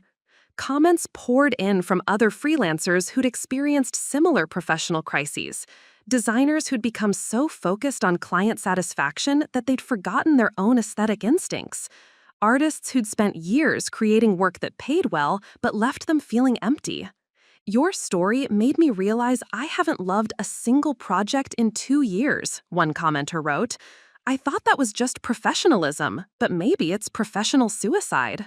The blog led to speaking opportunities at design conferences, small venues where I could share what I'd learned about maintaining creative authenticity while building sustainable business practices. Not the kind of high-profile keynotes Ian would have considered impressive, but audiences who genuinely wanted to hear about creative recovery rather than just commercial success. My income reached levels I hadn't seen since the early days of my marriage, when I'd been confident enough to charge appropriately for work I believed in.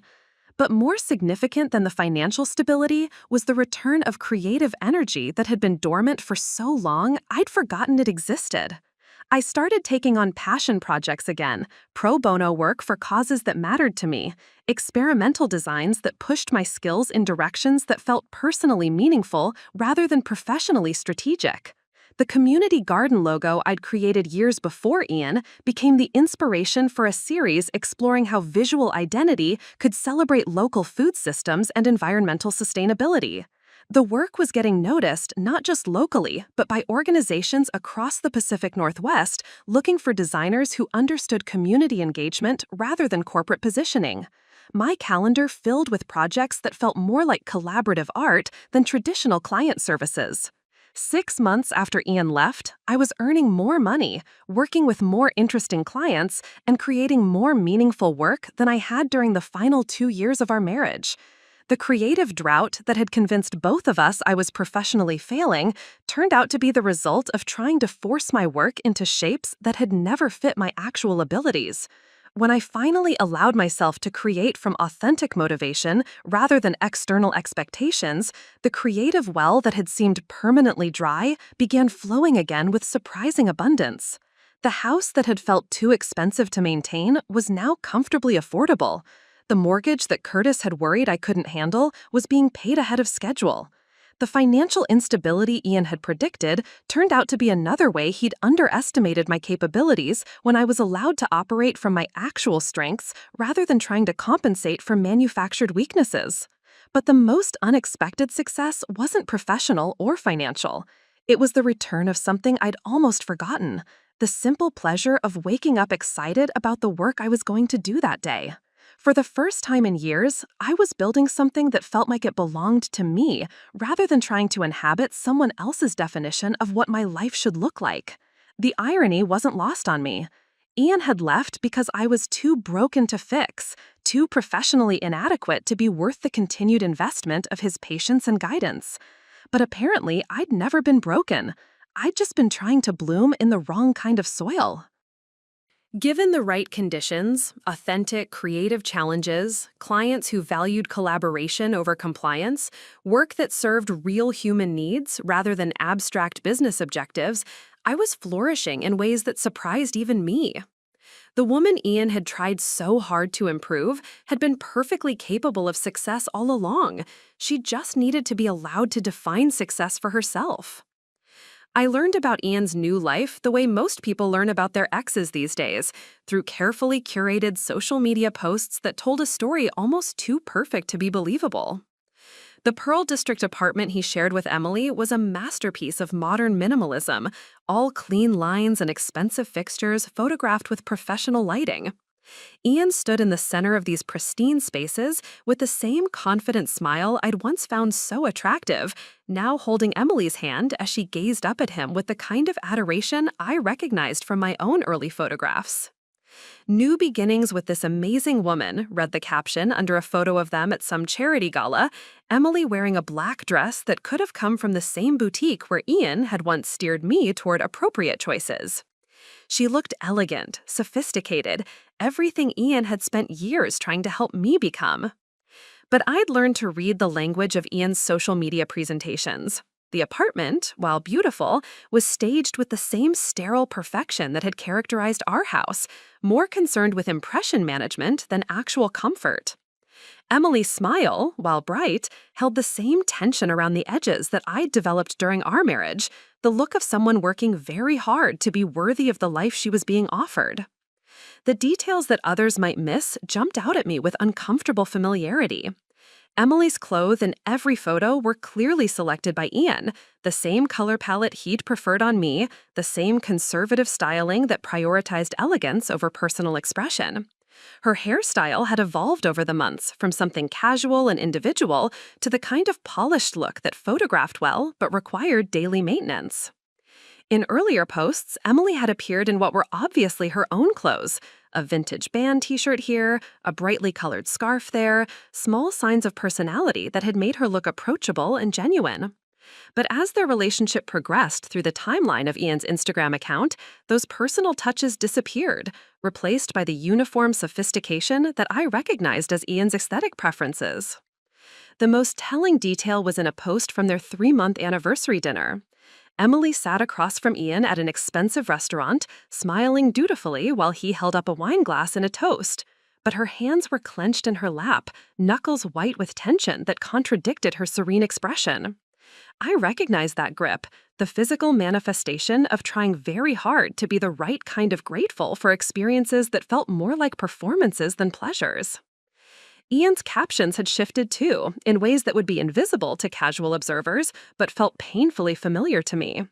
Where he'd once posted about Emily's professional accomplishments and independent achievements, his recent updates focused more on their relationship dynamic and her role in supporting his success. So grateful for a partner who understands the demands of building something meaningful, read one post, accompanying a photo of Emily bringing him coffee while he worked on his laptop. The image was meant to convey domestic bliss, but I could see the careful staging. Emily's outfit coordinated with the apartment's color scheme, her posture positioned to show appreciation rather than equality. Another post showed them at Ian's company retreat, Emily smiling beside a group of wives and girlfriends I recognized from my own reluctant attendance at similar events. Ian had written, "Emily fits right in with the team. It's amazing how some people just naturally understand professional environments." Naturally understand. The phrase made my stomach clench with recognition. I'd heard similar praise during my own early integration into Ian's professional world, before I'd started disappointing him with my inability to maintain that natural understanding consistently. The most revealing post was one Ian had clearly meant as a compliment, but read like a warning to anyone who knew how to decode his language. Emily stood in their kitchen, wearing an apron that matched the apartment's minimalist aesthetic, presenting a meal she'd clearly spent hours preparing. The caption read, "Coming home to this every night. Emily never complains about the long hours. She just makes everything better." Never complains.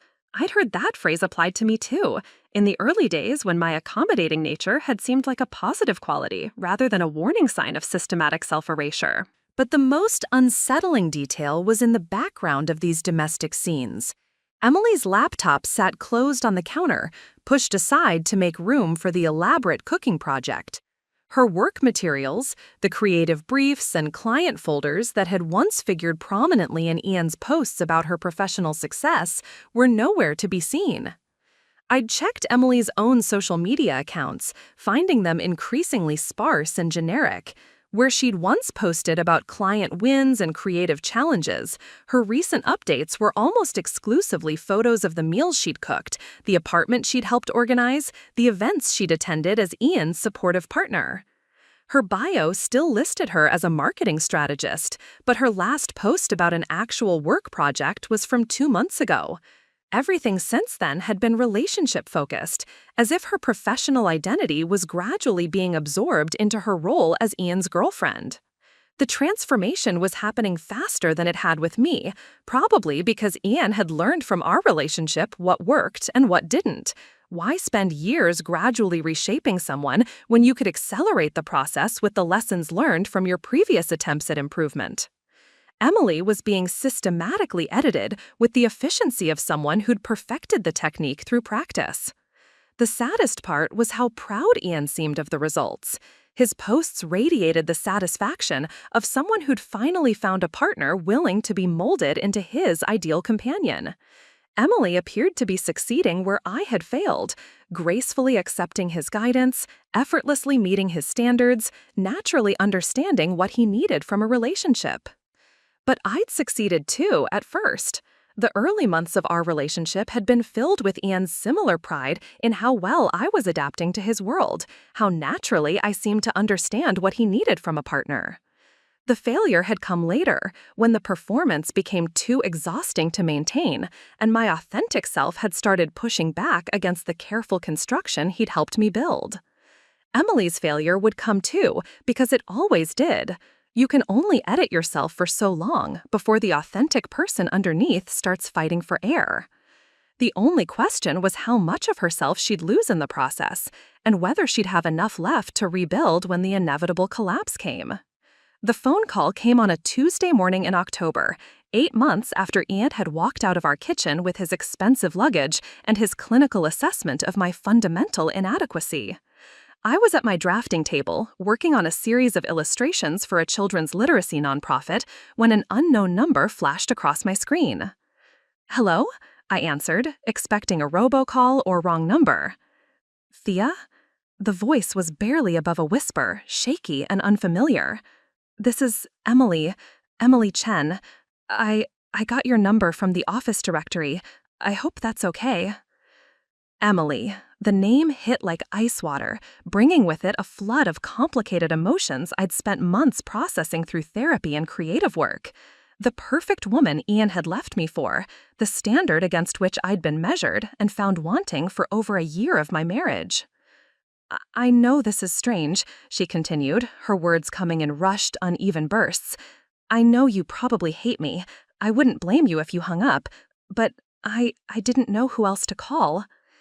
The desperation in her voice was unmistakable, raw in a way that cut through any animosity I might have expected to feel. This wasn't the confident, sophisticated Emily from Ian's social media posts. This was someone drowning. What's wrong? I asked, surprising myself with the genuine concern in my voice. Everything, she said, and then she was crying. Not the delicate tears of someone seeking sympathy, but the harsh sobs of someone who'd been holding back a breakdown for too long. I can't do this anymore, Thea. I thought I could, but I can't. I waited while she gathered herself, staring out my window at the maple tree that had turned brilliant orange in the fall weather. The same tree Ian had wanted to remove because it blocked his preferred sightlines from the living room. He talks about you, Emily said finally. About how you couldn't handle the pressure of being with someone successful, how you were too sensitive, too needy, how you made everything about yourself instead of supporting his career. The familiar accusation stung even secondhand, but I noticed something in Emily's tone that surprised me. Not agreement or understanding, but something that sounded almost like recognition. But I'm starting to think, she paused, as if afraid to voice whatever realization was forming. I'm starting to think, maybe it wasn't about you being inadequate. Maybe it was about him needing you to be inadequate. The words hung in the air between us, carrying weight I wasn't sure either of us was prepared to handle. Tell me what's been happening, I said gently, settling into my chair as if preparing for a long conversation I'd been unconsciously expecting for months. Emily's breath shuddered through the phone. It started so perfectly. He was everything I thought I wanted. Successful, confident, knew exactly what he wanted from life. When he told me about your marriage, about how you'd struggled with anxiety and professional issues, I felt sorry for you, but also grateful that he'd learned what he needed in a partner. The familiar narrative. I'd heard Ian tell similar stories about his previous relationships. Women who'd been too dramatic, too needy, too unable to handle the demands of being with someone ambitious. He said you'd never really supported his career goals, Emily continued, that you resented his success, made him feel guilty for working late or traveling for business. He made it sound like you were holding him back from his potential. I thought about all those late nights I'd spent alone, telling myself that his work was more important than my need for company. All the business trips I'd smiled through while secretly wishing he'd miss me enough to call more than once. I'd supported his career to the point of abandoning my own creative momentum. What changed? I asked. Everything, but so gradually I didn't notice until... She paused, and I could hear her moving around, probably pacing the way I used to when anxiety made sitting still impossible. 3 months ago, I had to turn down a major client presentation because Ian had planned a surprise weekend away. He said it would be romantic, that I worked too much, and needed to learn better work-life balance. Work-life balance. The phrase Ian had used to justify his systematic interference with anything that took my attention away from his needs. But when I told him I needed to reschedule because this client could launch my career to the next level, he got this look, this disappointment, like I was being selfish and ungrateful. He said successful couples made sacrifices for each other, and wasn't our relationship more important than one business opportunity? The manipulation was so familiar, it made my teeth ache. Frame the partner's professional needs as selfishness. Position his demands as relationship investment. Make her choose between career advancement and being a good girlfriend, then act wounded when she hesitated. I went on the weekend trip, Emily said quietly, and while we were gone, the client signed with someone else. Ian was so supportive afterward, saying there would be other opportunities, better opportunities for someone with my talent. But there hadn't been other opportunities, had there? I already knew how this story went. That's when he started helping me with my client presentations, she continued. Just small suggestions at first. This color palette might be too bold. This concept might be too creative for a corporate client. Maybe I should consider more traditional approaches that showed I understood business objectives. The same helpful guidance that had systematically drained the creativity from my work until I could no longer access the instincts that had made me successful in the first place. My work started looking like everyone else's, professional, polished, completely forgettable. And when clients stopped responding enthusiastically, Ian was there to explain that the market was changing, that maybe I needed to adjust my expectations, that not everyone was cut out for high-level strategic work. Emily, I said, my voice rougher than I'd intended, how long has it been since you landed a client you were genuinely excited about?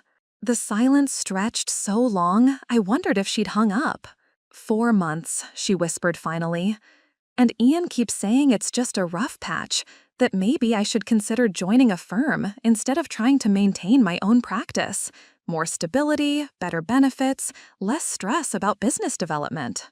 Less independence, less creative control, less of everything that had made her successful before Ian started helping her improve. Emily, I said, leaning forward in my chair as if she could see me through the phone. I need to tell you something that's going to be hard to hear.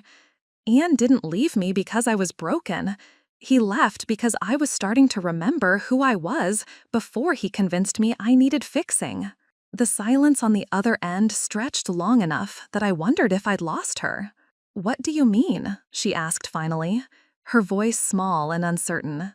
8 months ago, I was exactly where you are now. Creatively paralyzed, financially struggling, convinced that I was the problem in our relationship. But you know what happened after he left? I walked to my drafting table, looking at the children's book illustrations spread across the surface, work that was distinctly mine, full of the personality and warmth that Ian had spent years trying to edit out of my designs. I started creating again, real work, meaningful work. Within 3 months, I was earning more than I had during the last 2 years of our marriage. Not because I suddenly became more talented, but because I stopped trying to create what Ian thought I should create and started trusting my own instincts again.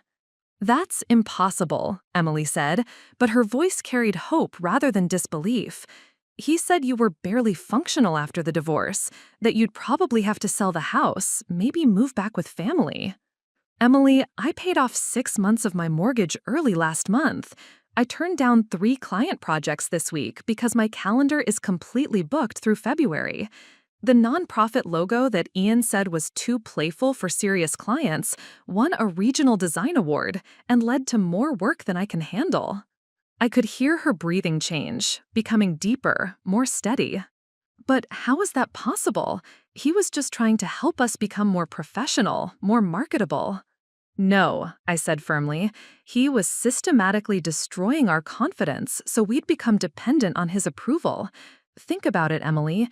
Before Ian, were you successful? Were you confident in your abilities?" "Yes," she whispered. "I'd just been promoted to senior strategist. I was building my own client base, thinking about starting my own firm. And now? Now I can barely trust myself to choose colors for a business card." The admission hung between us like a confession. I remembered that feeling so clearly, the paralyzing self-doubt that had made every creative decision feel like a potential catastrophe. "Emily, what Ian does isn't love. It's not even improvement. It's systematic demolition disguised as care.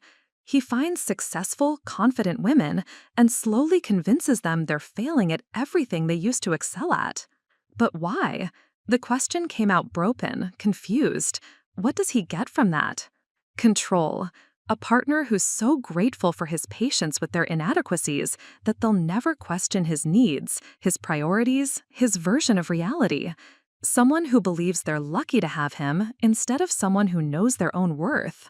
I thought about Ian's social media posts, the way he positioned himself as the generous partner tolerating Emily's limitations, just as he'd once positioned himself as the patient husband trying to help his struggling wife. Emily, I need to ask you something, and I want you to think carefully before you answer. When was the last time Ian asked what you wanted? Not what you thought about his plans, not how you felt about his decisions, but what you actually wanted for your own life. The silence stretched so long, I thought she might have put the phone down. I can't remember, she said finally, her voice breaking. I can't remember the last time anyone asked me that question, including myself. That was the moment I knew she was ready to hear what I was about to tell her. Emily, there's something you need to know about the woman Ian told you about. The one who was too sensitive, too needy, too broken to be a good partner? What about her? She never existed. She was a story Ian created to justify his behavior. The same way he'll create a story about you if you don't get out now. The real Thea, the one sitting here talking to you, was never broken. She was just slowly convinced that her strength was weakness, her independence was selfishness, her creative instincts were professional liabilities. I paused, letting that sink in. And neither are you, Emily. You're not failing at being the partner he needs. You're succeeding at being the victim he requires. There's a difference, and once you see it, you can't unsee it. Thea, Emily said, her voice stronger now, carrying a clarity that hadn't been there at the beginning of our conversation. I called you because I was going to ask you to take him back. The words hit me like a physical blow, even though I'd suspected something like this was coming. What? I've been planning it for weeks. I couldn't leave him. We've tangled our finances, signed a lease together, and he's made it clear that if I abandon him the way you did, he'll make sure everyone in our industry knows what kind of person I really am. So I thought, maybe if you took him back, I could just disappear. Let you two work things out while I tried to rebuild whatever's left of my career. The desperation in her plan was heartbreaking and familiar. How many times had I fantasized about escape routes that didn't require me to confront Ian directly? How many nights had I lain awake hoping someone else would solve the problem of my marriage so I wouldn't have to face the reality of what it had become? But listening to you, Emily continued, understanding what really happened to you, what's happening to me, I realize I wasn't calling to ask you to save me. I was calling to ask you to participate in my own destruction. Emily! No, let me finish. For months, I've been telling myself that I'm not strong enough to leave, that I don't have the resources or the courage or the professional stability. But that's not true, is it? Those are his words in my mouth, his assessment of my capabilities. I closed my eyes, remembering my own version of that revelation. The moment when I'd realized that every limitation I'd accepted about myself had been carefully installed by someone who benefited from my diminished expectations. 6 months ago, I was a successful marketing strategist, building my own client base, Emily said. I had savings, professional relationships, creative confidence. I had everything I needed to build an independent life. The only thing that's changed is that Ian convinced me I was losing all of those things. What are you going to do? I'm going to document everything. Every controlling behavior, every financial manipulation, every time he's isolated me from my professional network or undermined my confidence. Then I'm going to contact a lawyer and get out of this before I lose anything else.